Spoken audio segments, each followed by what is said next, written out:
Hapa sio mitano tu, hata 7 kwa mama. Mama anaupiga mwingi, acheni vijana umbea. Angalieni kazi ya mama. Mama kaituma. Unyama ni huu. Ruvuma inaelekea Mwanza. Wewe nitakuloga.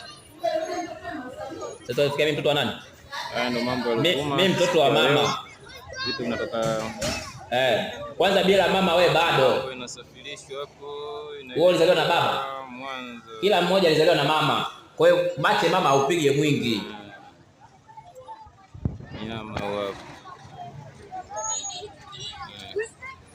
Kwa uzuri zaidi.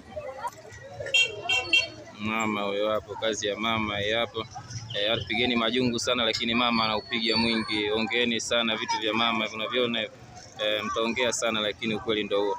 Kila kinachofanyika lazima kionekane, na mama anaonyesha ukweli wake. Mbona nyinyi watu ni wambea jamani? Songea tunaletewa vitu kama hivi hapa. Mama anaupiga mwingi. Vijana nacheni umbea. Kila siku mmekaa barabarani mnakula mibangi tu. Jamani, hali ngumu bila kufanya kazi, mashamba kibao na miradi kama yapo, mama anaimwaga mingi. Bado vijana uongezaji muone.